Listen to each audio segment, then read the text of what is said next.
Ten cuidado de ti mismo y de la doctrina. Persiste en ello, pues haciendo esto, te salvarás a ti mismo y a los que te oyeren.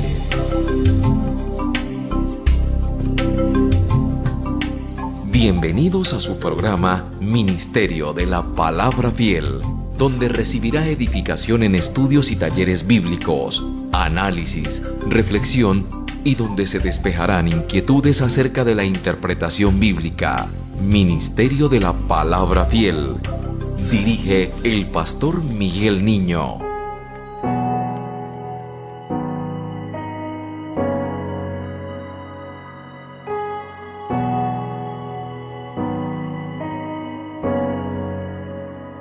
Recordaré aquella cruz donde sangró y murió Jesús. Un cordial saludo donde nos escuchan, amados y amadas oyentes, en nuestro programa radial Ministerio de la Palabra Fiel. Un día más con todos ustedes, un día más que el Señor nos permite, por su grande amor y misericordia, compartir su palabra.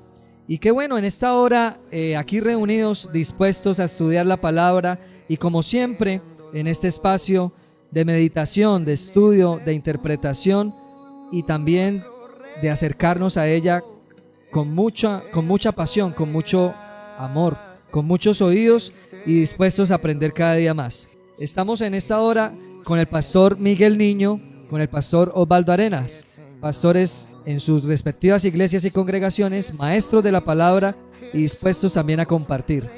Vamos a iniciar en esta hora, como siempre lo hacemos, con una oración a nuestro Dios, inclinando nuestro oído, nuestro rostro y ante Él pidiendo su guianza. Jesús, Jesús, Rey vencedor, a ti te doy mi adoración. Declaramos tu bendición en este programa y pido, Dios, que cada oyente que nos está escuchando sea allá en sus corazones, en sus vidas, reflexionando a través de tu palabra. Gracias por todo lo que tú nos has enseñado a través de este programa. Y creo, Señor, que hoy será mucho mejor. Tu espíritu, tu santa presencia sea con cada uno de nosotros. En el nombre de Jesús. Amén. Tu aguijón, Cristo Jesús resucitó. Con su presencia iniciamos en esta hora. Y qué bueno, ¿por qué no hacer un recuento sencillo del tema que veníamos tratando en el capítulo 7, en los últimos versículos de este capítulo? Y para ello, en esta hora, el pastor Osvaldo Arenas, pastor de la Iglesia Bautista de la ciudad de Bucaramanga y también maestro de la palabra en institutos bíblicos, nos quiere introducir en esta hora. Gracias, Gilberto. Un saludo muy especial a todos los seguidores de estos estudios, porque pues nuestra intención, nuestro propósito es edificarles, bendecirles con, lo que aquí de una forma muy especial el Señor nos da en este intercambio, en este diálogo que estamos haciendo acerca de este capítulo 7 del libro del Apocalipsis. Bueno, como recuento, podemos decir en forma sencilla que estamos tratando de seguir el pensamiento del autor mismo del libro del Apocalipsis, del apóstol Juan. Y él nos dejó al final del capítulo 6 con una pregunta, porque el gran día de su ira ha venido y ¿quién podrá estar firme? En cuanto a esto, ya habíamos dicho en el programa anterior que no es nuestra intención ser dogmáticos, porque la interpretación del libro del Apocalipsis, y sobre todo cuando estamos ante reflexiones como esta, las del apóstol Juan en este punto, pues sí, son muy variadas y uno pues se encuentra con diferentes puntos de vista. Y hay una teoría o hay una idea que insiste en que el apóstol Juan está teniendo en mente, en el fondo de esta pregunta, el juicio final.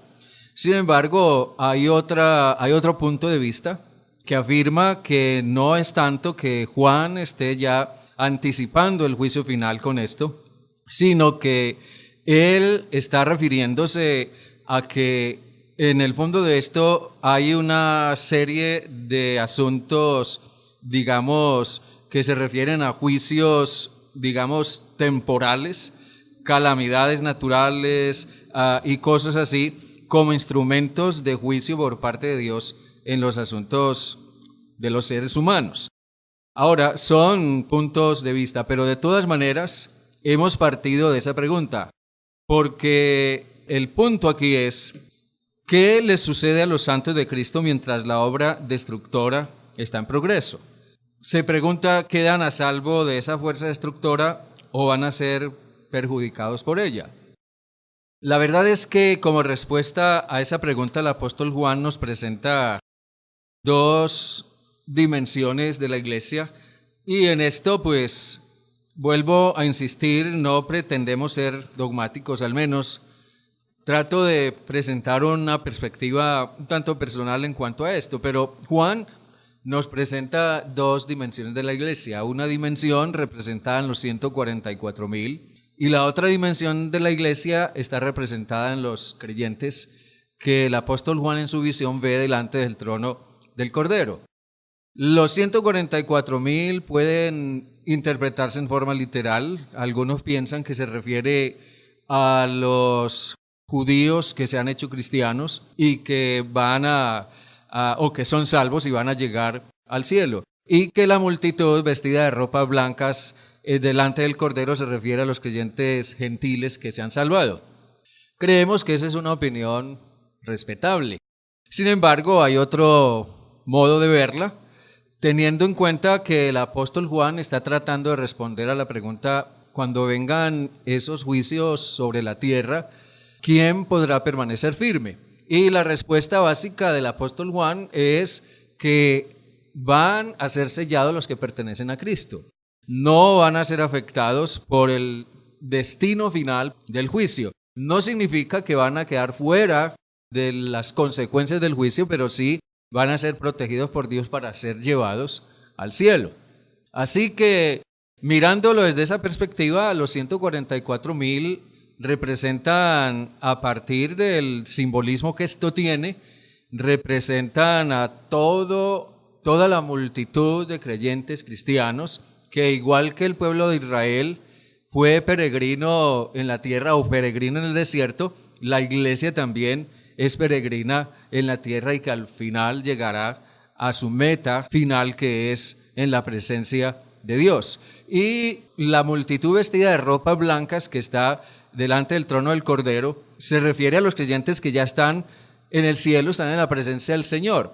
Los 144,000 deben ser sellados como medida de protección por parte de Dios, en el sentido de que le pertenecen a Él y están en las manos de Él.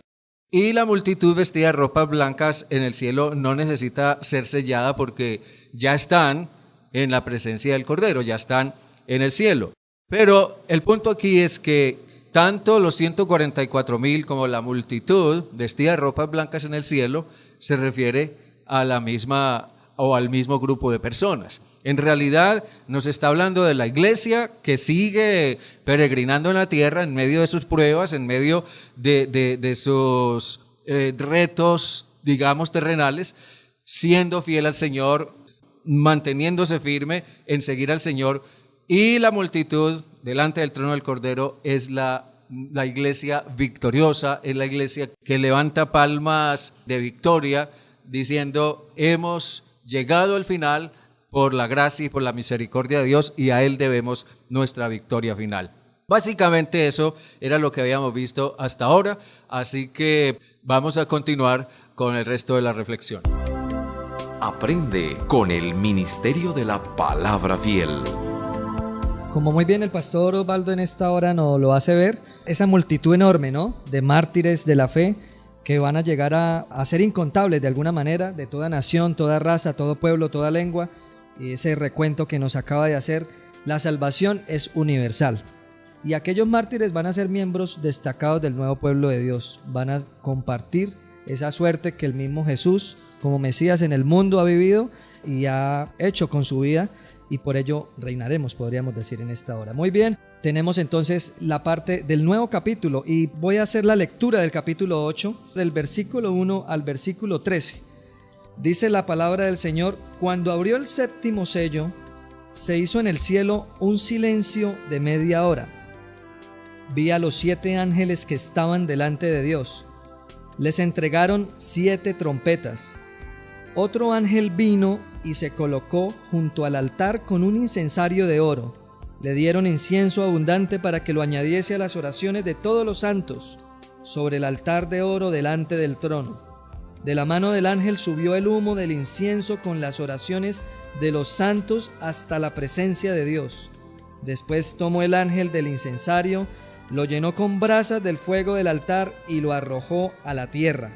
Hubo truenos y estampidos, relámpagos y un terremoto. Los 7 ángeles con las 7 trompetas se dispusieron a tocarlas. El primero dio un toque de trompeta.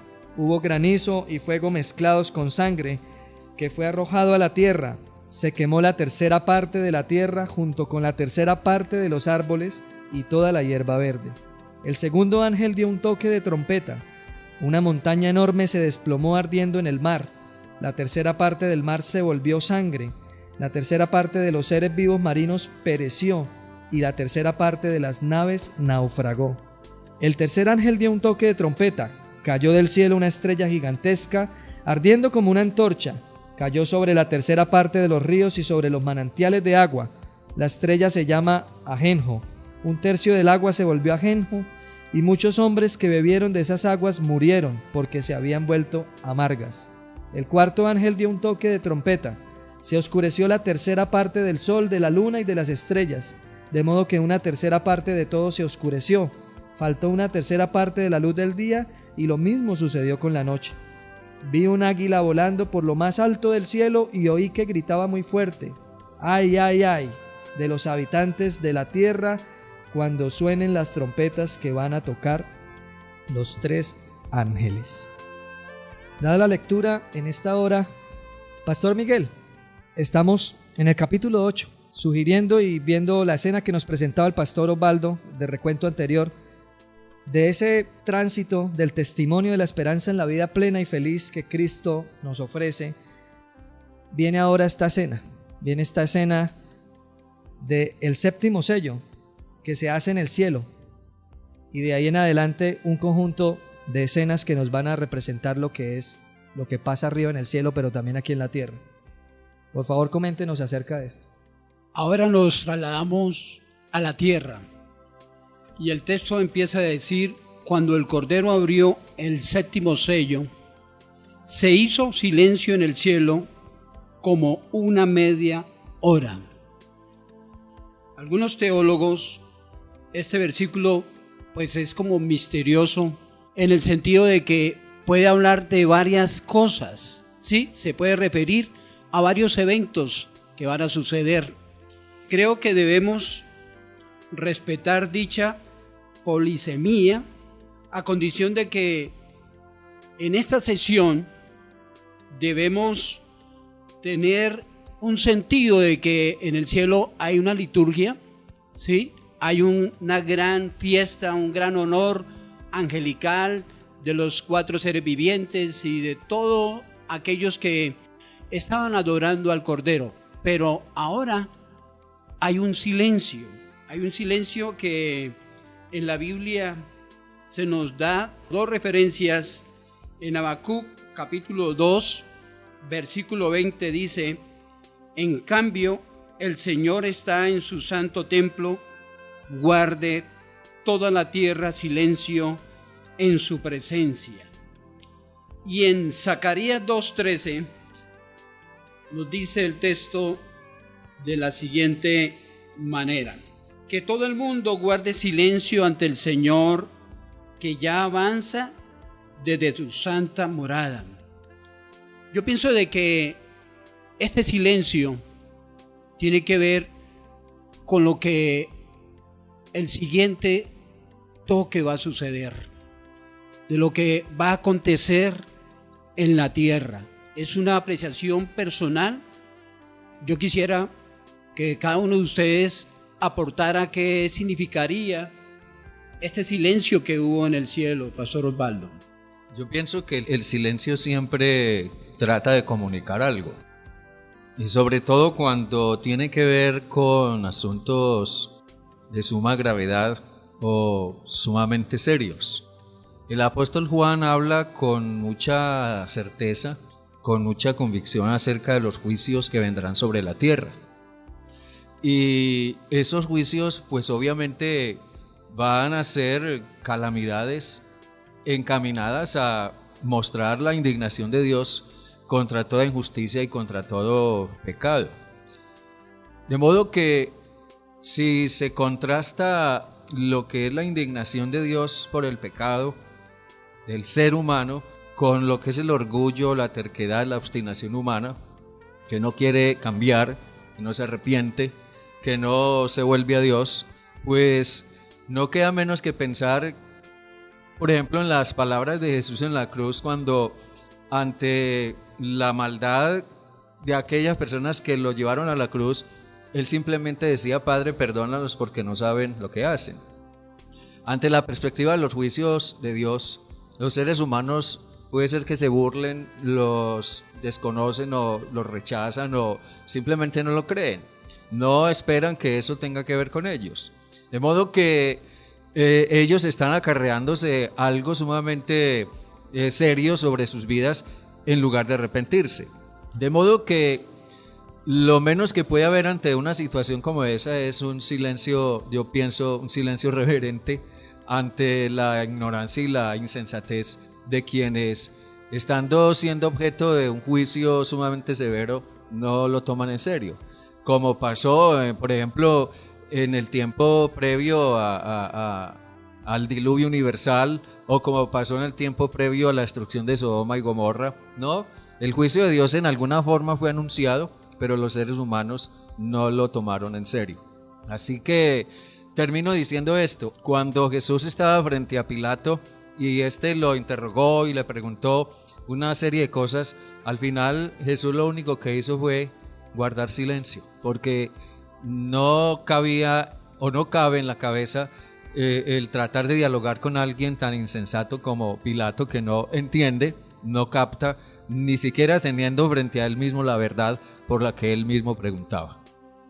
Nos impulsa a cada uno de nosotros a buscar a Dios, porque la escena es acá en la tierra. Y una segunda característica es que, como decía, el siguiente paso, esta trompeta será tan terrible, pero que esto implica a la tierra, a todos los moradores de la tierra, y esto me hace pensar, reflexionar, que después de que hay un silencio en el cielo, después de tanto honor, tanta gloria, tanta alabanza de adoración, y hay este silencio, la tierra tiene que prepararse para algo que a los versículos que siguen describen lo terrible. Con Gilberto el día lunes estuvimos tratando este tema y quedábamos en que hay figuras de lo que el libro de Apocalipsis no es un libro de terror, no es un libro de miedo, porque mucha gente le tiene miedo a este libro, y hemos dicho que este libro es un libro de esperanza, es un libro donde Dios alienta a la iglesia y nos fortalece a cada uno de nosotros los creyentes para seguir adelante. Entonces quiero darle paso a Gilberto para que nos siga compartiendo de lo que estuvimos aprendiendo. Me parece muy interesante, claro, pastor, de lo que se viene hablando en la mesa, y es cómo se maneja esa transición del cielo a la tierra, ¿no? Un nuevo momento, y es muy, muy importante cómo Juan lo narra desde su parte escritural. Vemos que son entregadas esas 7 trompetas, les entregan las 7 trompetas a estos 7 ángeles, pero de un momento a otro interrumpe la escena un ángel nuevo, y este ángel es el que ayuda, digámoslo así, ayuda de una manera a dar la transición, a pasar esa escena que ya no va a ser en el cielo, sino va a concentrar toda su atención en la tierra. Y como ustedes lo decían, ese silencio es el que va a empujar ahora a buscar a Dios en la tierra. Ese silencio es el que va a incitar, a empujar, va a provocar. Y más adelante llama la atención también en esta primera parte de este capítulo 8, en estos primeros 5 versículos, cómo la oración de los santos va a ser un elemento primordial. La oración de aquellos que han gritado por buscar esperanza. Aquellos mártires, a través de cantos, himnos, gritos, se podría decir, que van a buscar un nuevo auxilio, una nueva esperanza. Y el texto nos lo deja en entredicho. Este ángel va a tomar el incienso, va a recibir esas oraciones, pero ¿qué hace al final? Las arroja sobre la tierra. Y como en algún momento lo llegó a decir Pablo Richard, un reconocido pastor y teólogo en Latinoamérica, el silencio en el cielo es el que va a concentrar nuestra mayor atención sobre la tierra. Ese silencio en el cielo. Podríamos contextualizar un poco de pronto, justo con lo que decía el pastor Osvaldo y lo que decía ahorita el pastor Miguel, contextualizar la necesidad que vive nuestro mundo, ¿no? De pronto estamos llenos de tantas religiones, de tantas iglesias, de tanta diversidad religiosa y en un mundo tan esperanzado, pero al mismo tiempo que de pronto ha perdido la esperanza, en donde se ve tanto movimiento y cuál será el camino, cuál será la verdad, qué pasará aquí, qué pasará allá. Y en algún momento de nuestras vidas, ¿cómo aplicaríamos ese silencio desde nuestras comunidades religiosas, desde nuestras comunidades de fe? No sé qué podamos aportar en esta hora. Estamos hablando de todo ese tipo de personas muy religiosas, ¿sí? Que cuando miran un texto como el que estamos hablando, lo quieren mirar de una manera literal, ¿sí? Pero realmente el escritor que habla acá, en el versículo 2, dice que estos ángeles están de pie, simbolizando de que están preparados para sonar o para llevar sus bocinas a sus bocas y tocar. Esto es un drama. Y yo pienso que en el momento de que Juan está viendo esta visión, pues él queda como expectante de todo lo que va a suceder en la tierra. ¿Y quiénes son esos ángeles? Porque son 7 ángeles. Y yo diría, para mí, serían 7 arcángeles. Entre lo que habla el libro de Daniel, habla acerca de Miguel. En lo que habla en Mateo, el arcángel Gabriel, que dio el anuncio. Lo importante es que sea el que sea, ¿sí? Son 7 ángeles, y decíamos de que el número 7 en la Biblia es el número perfecto de Dios. 7 ángeles.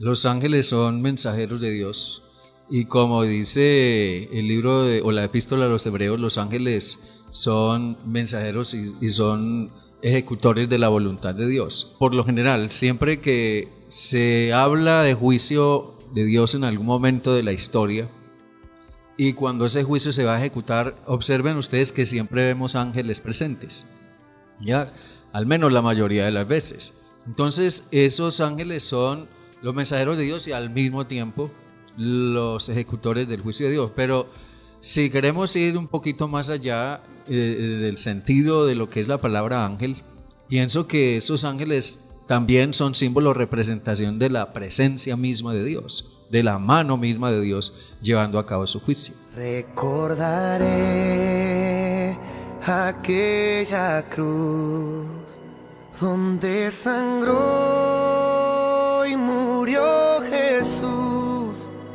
heridas que por mí sufrió, crucificado Salvador.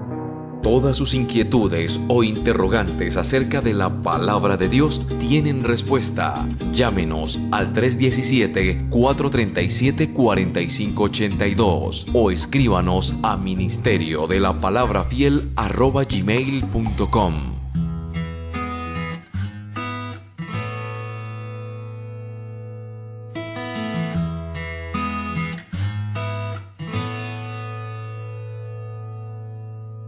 Nos has traído hasta aquí,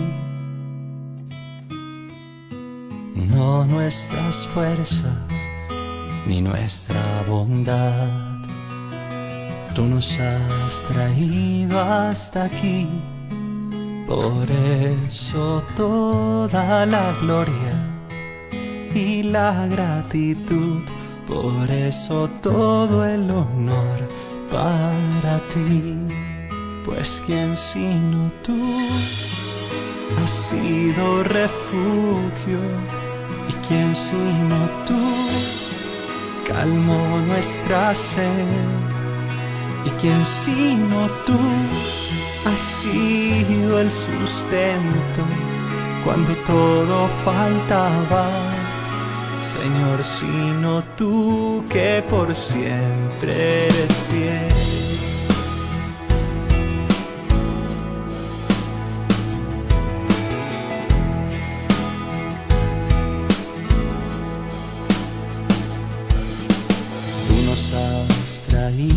Hasta aquí, tu viento ha soplado con poder y verdad, y hasta donde bien nos quieras llevar, que en nosotros hable tu voz y brille tu vida, y vengan tu justicia y tu paz. Pues quien sino tú has sido refugio, y quien sino tú calmó nuestra sed, y quien sino tú has sido el sustento cuando todo faltaba. Señor, sino tú que por siempre eres fiel. Y quien sino tú nos dio su palabra, quien puso sus sueños en el corazón, quien edificó con sus manos la casa y plantó la semilla. Señor, sino tú traspasado de amor.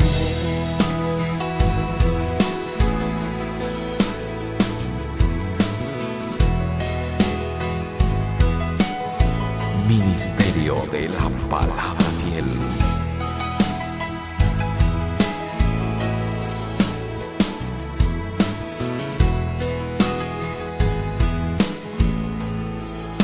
Quien edificó con sus manos la casa y plantó la semilla.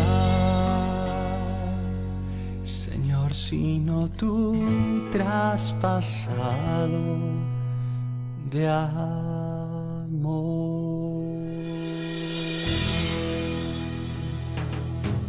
Este y todos los sábados, usted tiene una cita con el Ministerio de la Palabra Fiel. Sintonícenos de 7 a 8 de la mañana y recibirá enseñanzas bíblicas acerca de ¿para quién se escribe el libro del Apocalipsis y cuál es su mensaje principal? ¿Quién es el Cordero? ¿Quiénes son los ángeles? ¿Quién es la bestia? ¿Quién es la serpiente? Esto y más en el Ministerio de la Palabra Fiel. No se lo pierda. Invita el pastor Miguel Niño. Nos entramos al tema de las 7 trompetas, los 7 ángeles con las 7 trompetas que se disponen a tocarlas. Pastor Osvaldo. Bueno, aquí ya en este punto es muy importante volver a ubicarnos en el contexto del libro del Apocalipsis. El contexto de una iglesia oprimida, perseguida, y la realidad de un poder sumamente opresivo como era el Imperio Romano. No olvidemos que Ya para este tiempo la iglesia cristiana se había vuelto una amenaza, en cierta forma ideológica, para el Imperio Romano. El hecho de que ellos proclamaran que Jesús era el Señor era algo que el emperador romano no podía admitir porque él se consideraba el Señor. Así que a raíz de esto él desata, o digamos paulatinamente, algunos emperadores comienzan a desatar una fuerte persecución contra la iglesia. En este punto, ya al hablar de lo que Juan nos refiere aquí, en el sentido de las 7 trompetas, podemos decir que la revelación que Juan imparte es ocasionada por la severa opresión que sufrían aquellos creyentes cristianos, que se había desencadenado contra ellos por el poder mundial pagano que dominaba en ese entonces, que era Roma. Por consiguiente, esperaríamos que esa revelación anunciara la destrucción de ese poder hostil y obviamente también el triunfo final de los creyentes cristianos. Y sobre todo teniendo en cuenta que esa revelación fue interpretando la visión introductoria en que apareció el ángel con el incienso. Ahora bien, aquí comienza la revelación de las 7 trompetas. La primera trompeta se toca, se producen calamidades en la tierra. La segunda trompeta se toca y viene una erupción volcánica que dejó un ardiente y grande monte hundido en el mar. La tercera trompeta se toca y esto es seguido por la caída de una grande estrella que ardía como una antorcha sobre la tercera parte de las aguas. La cuarta trompeta se toca y una tercera parte del sol, de la luna y de las estrellas se entenebreció, y por la misma parte del día se oscureció como la noche. Todas estas escenas son representaciones de calamidades naturales que serían usadas como agentes destructores de Roma, el enemigo del pueblo cristiano. Ahora, el punto entonces es entrar a considerar un poco más a fondo qué significan cada una de esas trompetas. No sé, Pastor Miguel, ¿usted qué opina?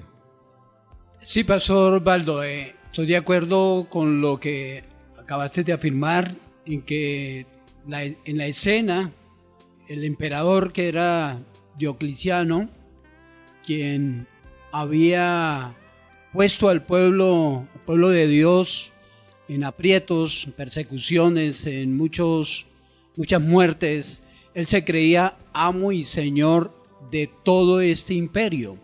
Pero ahora el Señor está preparando para demostrarle a este poderío imperio que Él no es el Señor, que Él no es el dueño, que Él no es para siempre, Él no tiene su límite, y que ahora se las tiene que ver con el gran Dios, ¿sí? Con el Cordero.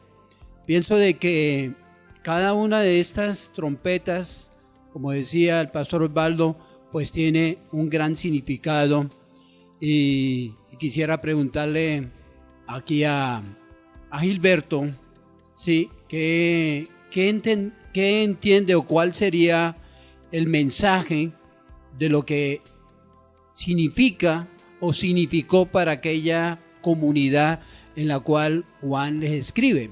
Y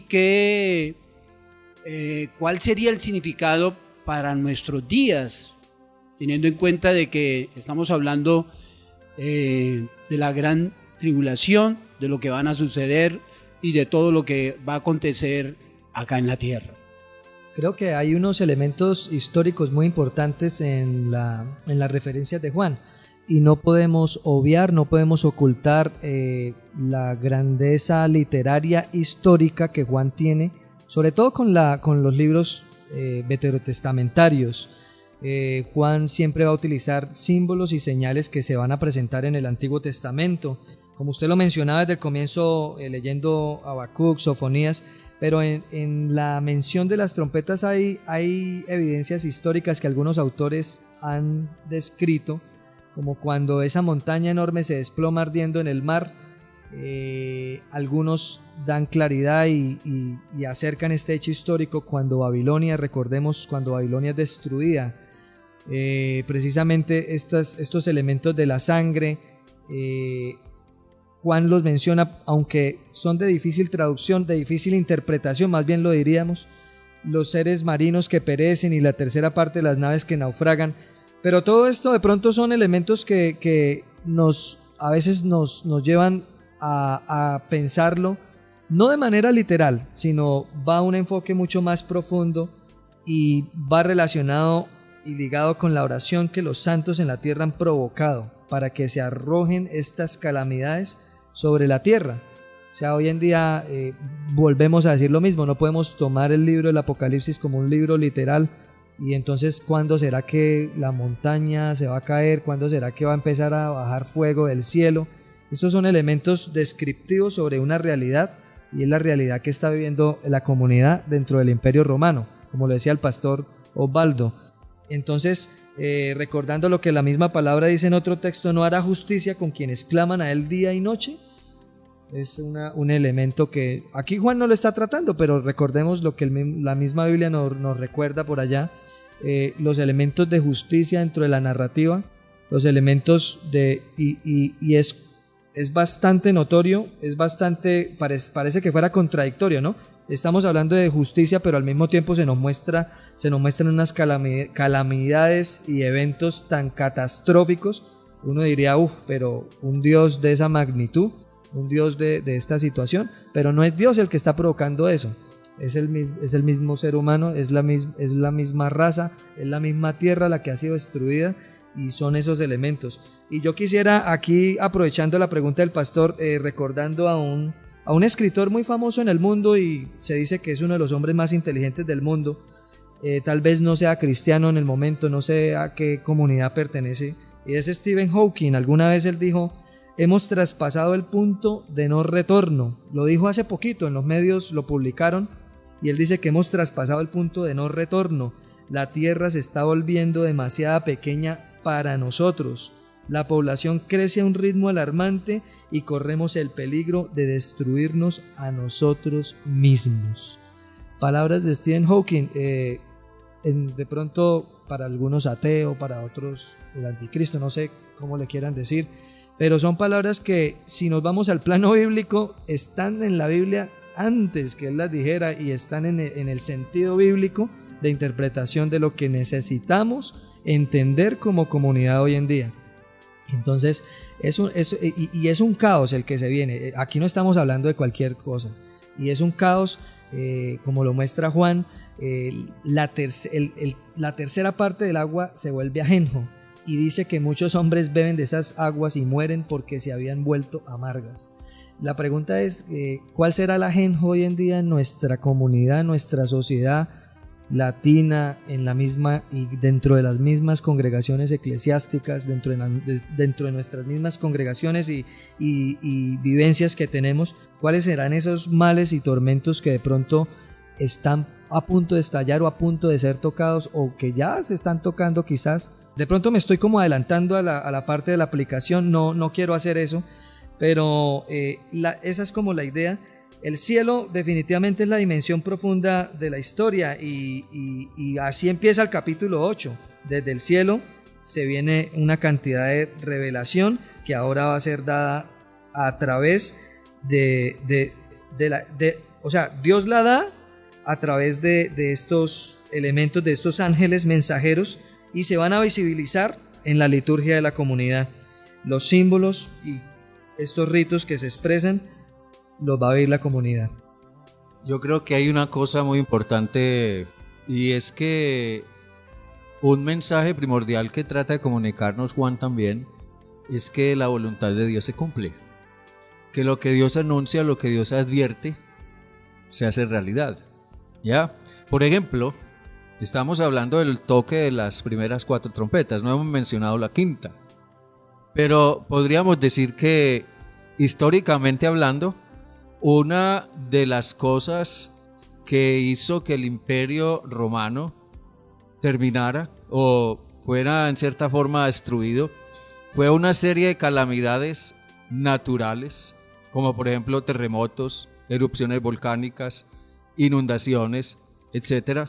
Y muchas de esas cosas vinieron en su momento y la gente o la opinión popular las conocía. Cuando Juan escribe acerca de las 7 trompetas y lo que significan, la gente tenía eso en su memoria. Y eso significaba que si bien Dios había procedido en el pasado, ¿verdad?, por medio de elementos de la naturaleza para derramar juicio sobre la tierra, lo haría otra vez para proteger a su pueblo. En otra ocasión, a manera de ejemplo también, cuando el volcán de la isla Santoria hizo erupción, dicen los historiadores que esto parecía una montaña ardiendo, y los fugitivos hablaban de cómo los fragmentos de roca encendidos destruían la vegetación y cómo los vapores sulfurados mataban a los pocos que estaban en el mar y cómo las aguas se tornaron rojas como la sangre. Entonces, esto simplemente, vuelvo y repito, era Dios diciéndole a su pueblo: yo tengo los medios para destruir a tus enemigos. Lo he hecho antes y lo volveré a hacer después. Ahora viene el toque de la quinta trompeta. Dice que cuando sonó la quinta trompeta, entonces vino el azote de la plaga de las langostas, que se describe de una manera ya más detallada en el capítulo 9. Pero creo que eso ya sería parte de un estudio posterior. Sí, en esa parte yo pudiera decir que mientras los santos que están acá en la tierra y están contemplando, y que el mismo Juan está viendo todo lo que Dios está obrando en favor del pueblo, porque era, repito, el imperio romano, el emperador Diocleciano, ¿sí? Le llegaba prácticamente su final, ¿sí? Y Dios defiende en la historia, a través de las escrituras podemos ver que cuando el pueblo clamó a Dios cuando estaba esclavizado en Egipto, Dios le levantó un libertador, Moisés, y de allí el gran emperador que estaba allí, este hombre que fue duro, el faraón, y su corazón se endureció tanto, entonces el Señor le envía plagas, 10 plagas. Y yo pienso que aquí en esto se repite esta escena.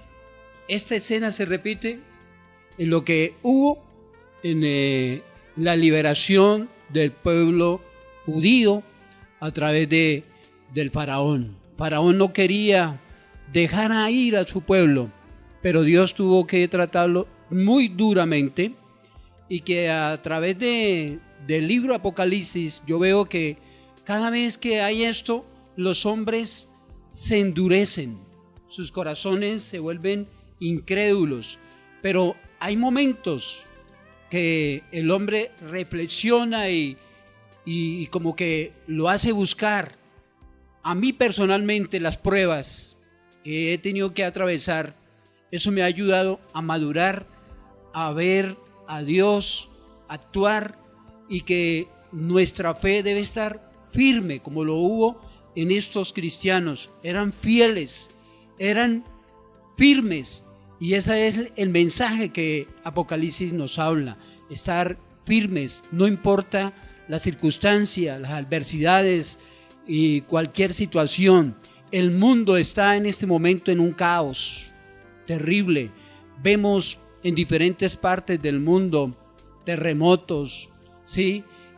Mareadas, conflictos, amenazas de una tercera guerra mundial, ¿sí? Los países del Oriente, de Norteamérica, están expectantes de todo lo que está pasando, y pudiéramos decir, nuestra Colombia está pasando por un momento muy difícil, pero nosotros debemos tener la esperanza en una persona que se llama Jesucristo.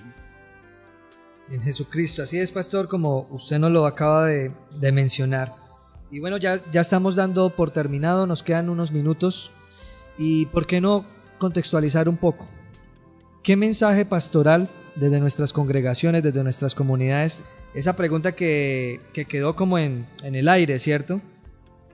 Ese silencio del Señor y las oraciones de los santos en nuestras comunidades hoy en día. ¿Qué pueden representar? ¿Hacia dónde nos lleva esta lectura de Apocalipsis en letras de Juan? ¿Hacia dónde vamos? ¿Cuáles son nuestras perspectivas?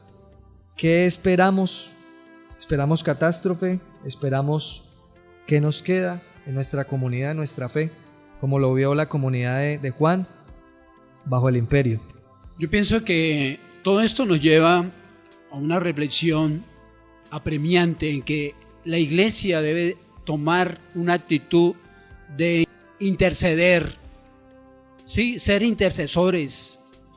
Y Dios está reclamando de la iglesia, ¿dónde están aquellos que están orando delante de mí día y noche?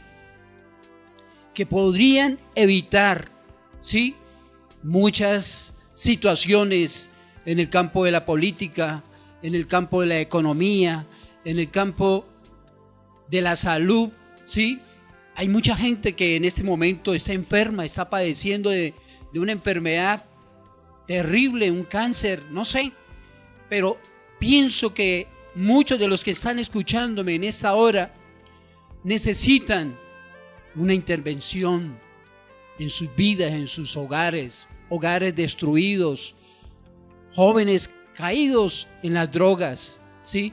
Pienso que la oración intercesora mueve y Dios va a obrar porque Dios siempre contesta. Dios responde y Dios respondió a aquella comunidad.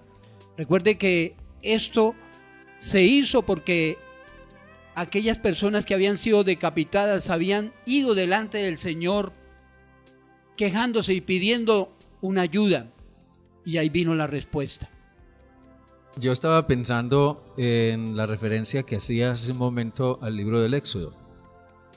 Y creo que hay un paralelo magnífico entre la narrativa del Éxodo y lo que nos dice Juan aquí en el capítulo 8 de Apocalipsis.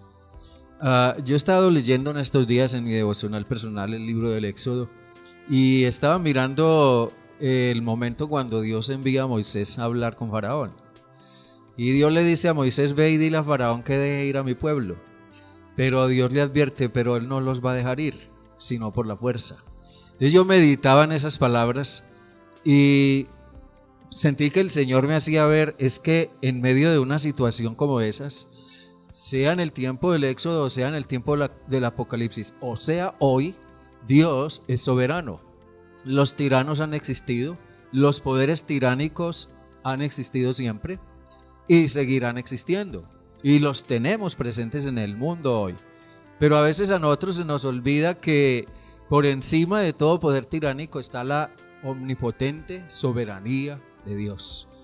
Y al final el pueblo de Israel salió de Egipto no por la voluntad de Faraón, sino por la voluntad de Dios, por la soberanía de Dios. Entonces, los poderes tiránicos caen, los poderes tiránicos caerán tarde o temprano, en su momento caerán. Roma cayó y yo pienso que eso es un ejemplo de que aún hoy, tantos siglos después, cuando seguimos adoleciendo de la misma situación en el mundo, los poderes tiránicos caerán.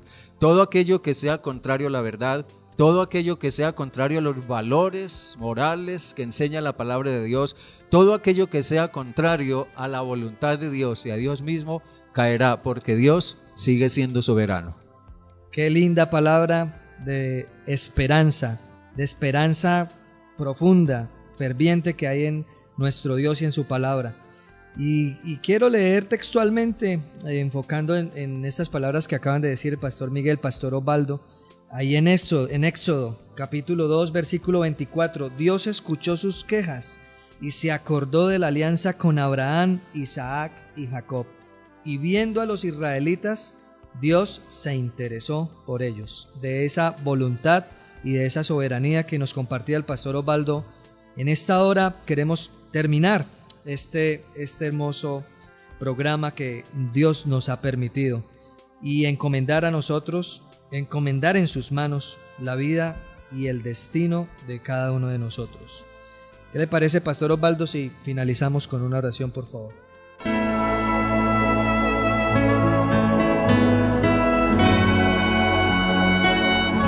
Dios bueno, qué maravilloso es pensar en estas verdades y qué maravilloso es el mensaje de esperanza, de fortaleza que nos comunica el libro del Apocalipsis. Gracias, Dios, por la forma como tú te revelas a través de este libro, como un Dios soberano, como Dios omnipotente, como Dios que guarda y defiende a su pueblo. Aquí podrá ser que nuestras vidas en algún momento terminen a causa de la opresión o de la persecución o de algún tipo de calamidad que pueda sobrevenir. Pero Padre, gracias porque tú has puesto tu sello sobre tus siervos y tus siervas, sobre tu pueblo. Y sabemos, Señor Dios, que tú en tu gracia y misericordia nos llevarás a tu presencia.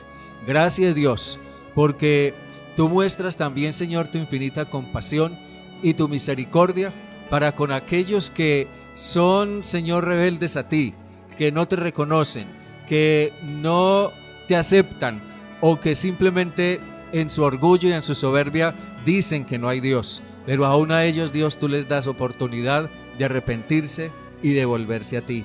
Que sus corazones sean tocados, Dios, en algún momento por tu palabra y por tu gracia.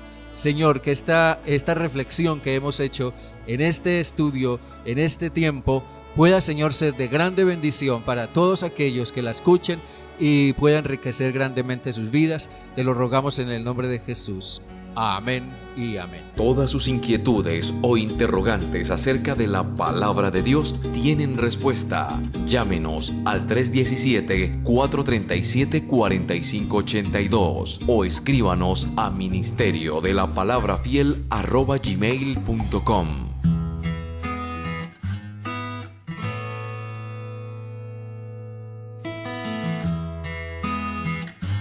Ministerio de la Palabra Fiel.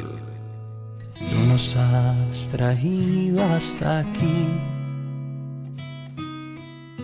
no nuestras fuerzas ni nuestra bondad.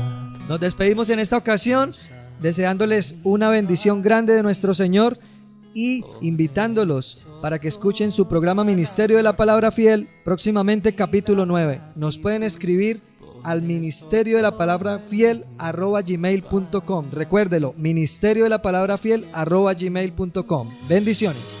Has sido refugio, y quién sino tú calmó nuestra sed, y quién sino tú has sido el sustento cuando todo faltaba.